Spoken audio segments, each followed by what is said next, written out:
To start off with, the background footage is a few of my fun invasions on my Soul Level 120 4040 quality build. In this video I'm going to talk about everything I like and everything I don't regarding Dark Souls 3's PvP, and try to draw a few comparisons and contrasts to previous Souls games in order to give some context for my opinions.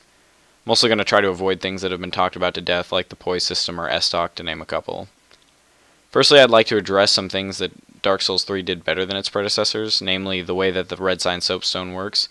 In the original Dark Souls, the host would have to be in human form and have the boss alive in order to see and summon red signs. This wasn't a huge problem, as one of the very early bosses was optional and could simply be left alive until the player's character was ready for PvP, but it was a problem that didn't need to exist, seeing as the red sign summons are completely optional and shouldn't have needed extra restrictions in the first place. Similarly to Demon Souls' Ephemeral Eyes, Embers in Dark Souls 3 allow players to participate in the online portion of the game. However, like in Demon Souls, this item also increases the player's maximum HP. Fortunately, From actually accounted for that in this game, so unlike in Demon Souls where the host was always at an advantage in terms of HP in a ring slot, Dark Souls 3's red sign matchmaking is perfectly balanced. Dark Souls 3 also introduced new abilities to the player in the form of charged strong attacks and weapon arts. Originally I was doubtful about the weapon arts, but as I see them being used effectively, it's apparent that they are a massive upgrade from the unique strong attacks in the first game, like the very situational Dragon Great Axe two-handed strong attack and the two-handed strong attack of the Obsidian Greatsword. Dark Souls 1 had some weapons with useful unique attacks, namely the Moonlight Greatsword, but for the most part they were underwhelming. Charged strong attacks are a neat idea and have a variety of uses, most relying on prediction, but they work as they were intended to.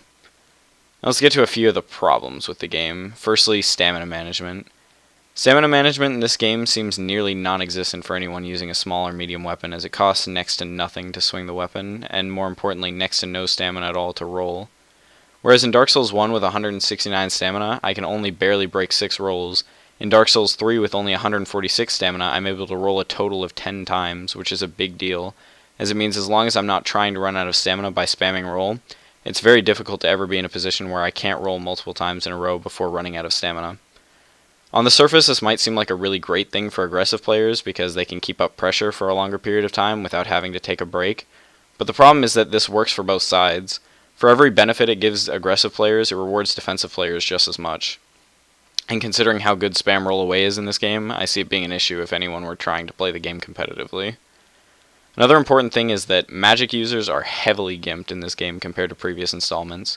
Explosion radii on fireballs are smaller, cast times on most every spell are longer, FP costs range from non-existent to crippling, and melee fighting for spellcasters is very weak. In Dark Souls 3, attunement is necessary not only for equipping more spells, but also for being able to cast more spells through the use of FP. This means that casters are generally weaker in terms of the big 3 stats, in this context referring to Vigor, Endurance, and a damage stat, compared to other builds. This wouldn't be so much of an issue if it weren't for the fact that now both the Moonlight Greatsword and the Moonlight Butterfly Horn are either changed or removed from the game.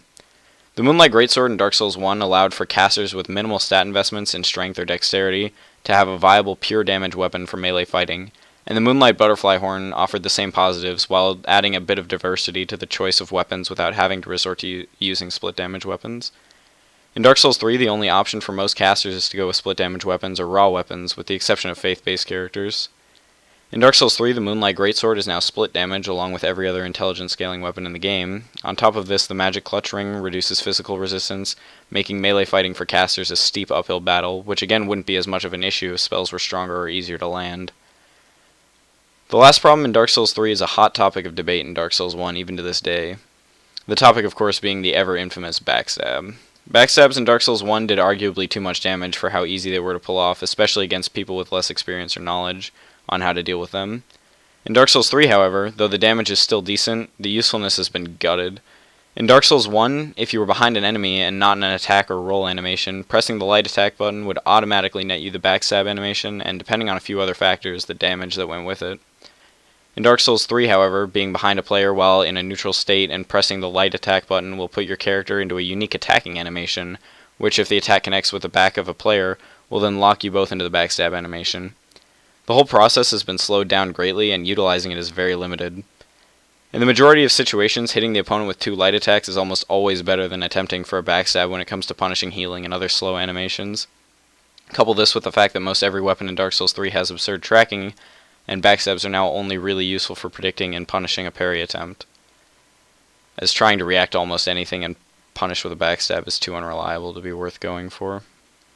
I don't think that being able to roll backstab every weapon is a good design choice, see Demon Souls, but I also think that the usefulness of the backstab as a punish tool for healing and slow weapon attacks needs to be better in order to weaken the effects of hyper armor and tracking.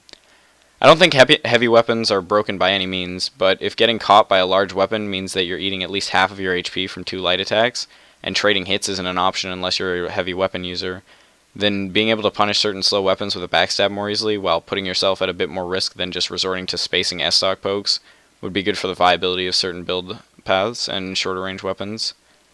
Heavy weapons seem to have much faster startup speeds when compared to their Dark Souls 1 counterparts, and as a result it's very difficult for small weapons with less range, priority, and damage to challenge them. And since parrying many of them isn't even possible, something should probably change so that we can see a bit more play from currently underrepresented weapon classes.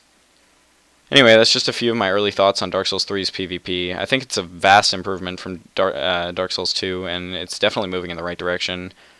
Thanks for watching, and tell me what you have to say in the comments.